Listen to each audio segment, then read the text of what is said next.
Also visualized of the sun, the moon, and the 5 planets that were visible in antiquity.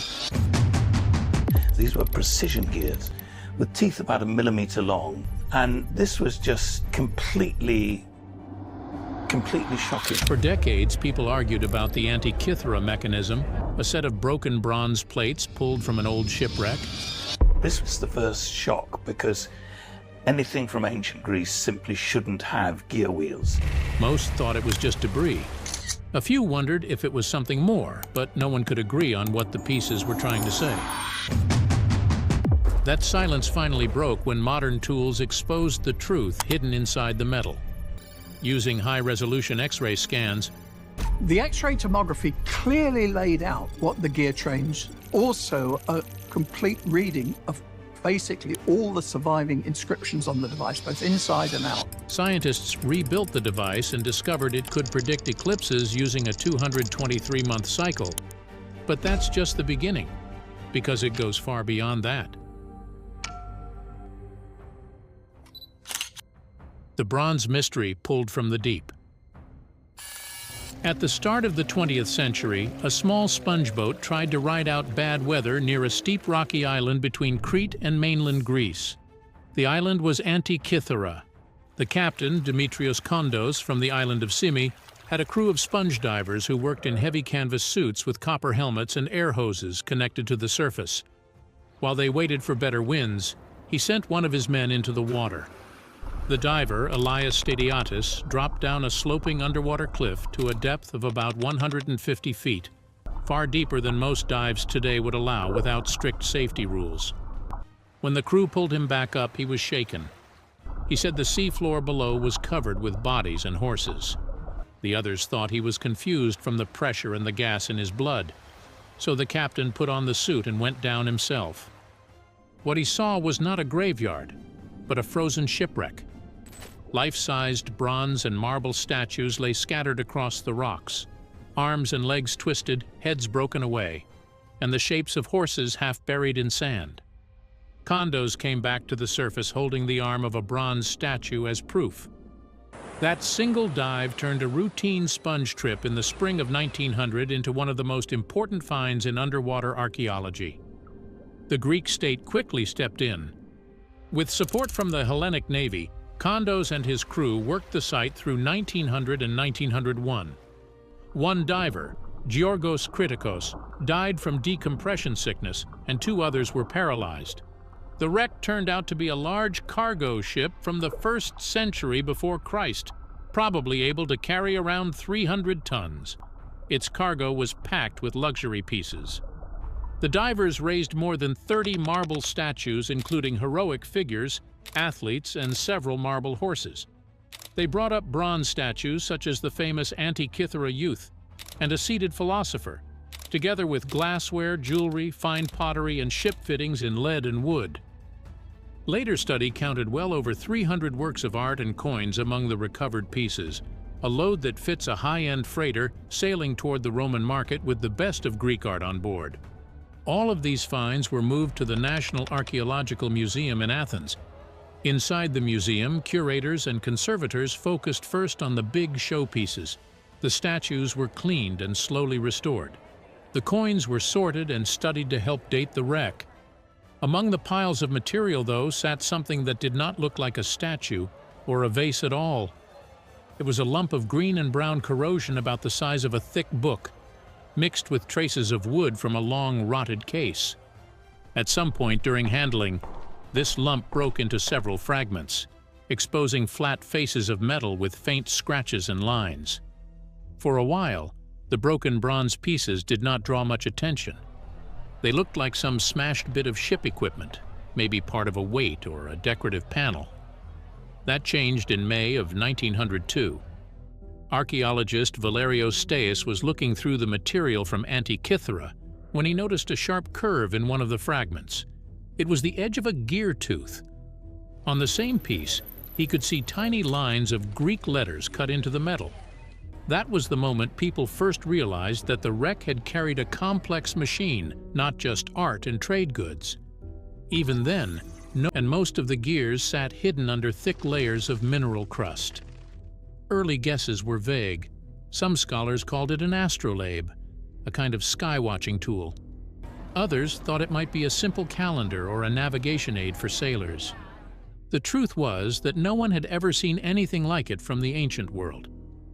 Before this, the only gears from classical Greece that archaeologists knew were simple, heavy wheels used in mills and presses, not fine clockwork. Through the first half of the 20th century, the mechanism sat in the museum as a puzzle without a clear answer. That changed when a physicist and historian named Derek de Solla Price started to focus on it in the 1950s. Working with Greek colleagues, he used early X-ray images to look inside the fragments and trace the hidden gear trains. He found that the device contained more than 30 gears, stacked and linked in layers, and he saw hints of dials and scales on the outside. In a long study published in the 1970s under the title "Gears from the Greeks," he described the object as a kind of calendar computer from about 80 years before Christ. Price's model was not perfect, but it was the first serious picture of what the machine might be. He argued that it was a hand-cranked device that linked gear wheels to the sky, turning time and celestial cycles into motion on its dials. Later researchers would change many of his details, yet they kept his basic claim that this was not a toy or a simple tool, but a true calculating machine from the ancient Greek world. While the mechanism slowly gave up its secrets, experts also worked to pin down when the ship itself had sunk. The art on board ranged from older classical pieces to more recent work from the last centuries before Christ. Pottery styles and everyday objects pointed to a date in the middle of the 1st century before Christ. The biggest step came decades after the first salvage, when Jacques Cousteau returned to the site with his research vessel in the 1970s. His team recovered bronze and silver coins, whose latest dates fall between about 76 and 67 years before Christ. That means the ship must have gone down not long after that, most likely somewhere between about 70 and 50 years before Christ. Those same coins and later studies of the hull show that this was a large trading ship moving along a major route between the eastern Mediterranean and Italy. It seems to have been carrying fine art, tableware, and other expensive goods for rich buyers. Somewhere in the middle of all that cargo sat a wooden case with a bronze box inside, packed with gears and dials. The machine itself looked impossible for its age. That kind of tight, layered gearing does not show up again in Europe for many centuries, until the rise of complex mechanical clocks in the late Middle Ages. Even the story of the wreck has not stood still. After Cousteau, Greek and international teams have gone back down with modern diving gear and underwater robots. New work in the 21st century has brought up more parts of the hull, sections of anchors, a large lead ring that was probably used in ancient salvage, and a heavy drop weapon called a war dolphin, a lead weight with an iron spike used to punch through the decks of enemy ships. They have also found more pottery, glassware, and statue fragments, along with human bones. Some studies even suggest there might be remains of more than one ship on the slope, with debris from different levels of the hillside mixing together over time. So how did this impossible machine actually function? How the Antikythera mechanism actually works. Turn a bronze handle, and the entire ancient cosmos springs to life through interconnected gears. That missing handle or knob on the side was linked to a large 4-spoke gear near the front. When someone turned the handle, that big gear turned with it. From there, motion spread through several gear trains, each one set up to follow a different cycle in the sky. All of those cycles come back out on the front and back plates as pointers and dials. The person using the device did not need to think about the math inside. They only saw clean scales, moving hands, and clear labels for dates, months, and special events. The front face is built around 2 main rings. The outer ring shows the calendar. It uses the Egyptian year of 12 months of 30 days, plus 5 extra days, with the month names written in Greek letters. The inner ring shows the zodiac, the belt of 12 signs that mark the path of the seas Taurus and Leo. Inside these rings, pointers show where the sun and the moon are along that path on a chosen date. Small letters around the scale also mark where certain bright stars rise or set at different times of the year, turning the front into a simple star and season guide as well as a calendar. The back looks very different. Instead of simple circles, the two main dials are spirals cut into bronze. The upper spiral is the Metonic dial. It carries 235 tiny boxes laid out in 5 turns of the spiral. Each box stands for 1 lunar month in a cycle of 19 years.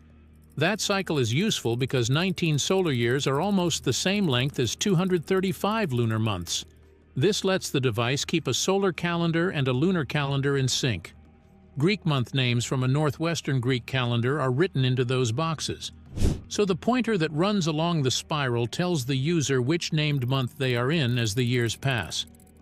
Around the Metonic spiral sit small round dials. One of them tracks a longer period called the Callippic cycle, which is 4 Metonic cycles or 76 years. Another small dial is often called the Games dial. It marks the pattern of major Greek athletic festivals across a 4-year rhythm. That includes the famous games at Olympia, but also other regional games. When the main drive moves, these little dials step forward at their own slow pace, tying sky cycles to the rhythm of public life. The lower big spiral on the back is the key to eclipses. This is the Saros dial. This dial holds the mechanism's most remarkable achievement. It holds 223 boxes along 4 turns of the spiral. Each box stands for 1 lunar month in a known pattern of eclipses. Ancient sky watchers in Mesopotamia had found that after 223 months, the sun, moon, and earth line up in almost the same way again. That means solar and lunar eclipses repeat in a cycle a little longer than 18 years. The makers of the mechanism took that pattern and wrote it directly into metal. Inside many of the Saros boxes, small Greek letters and symbols are scratched. Later reading of these marks showed that they give short notes about each predicted eclipse. They say whether it will be a solar or lunar eclipse.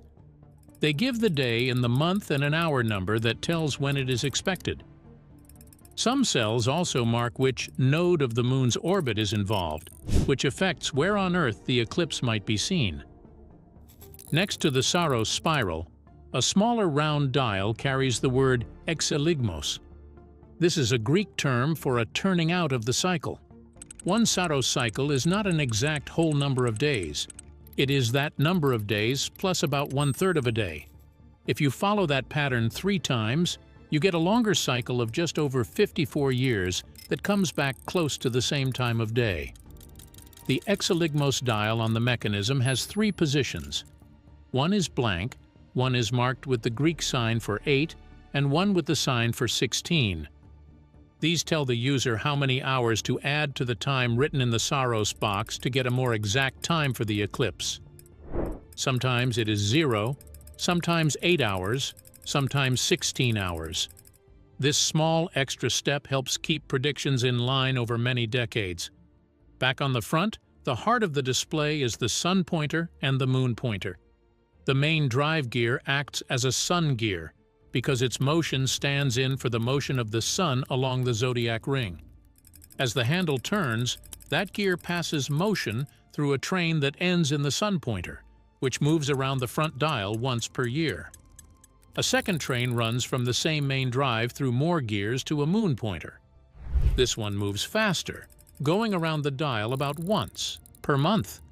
The ratios between the gears are chosen so that the moon pointer keeps pace with the real path of the moon against the stars, to within a tiny margin of error.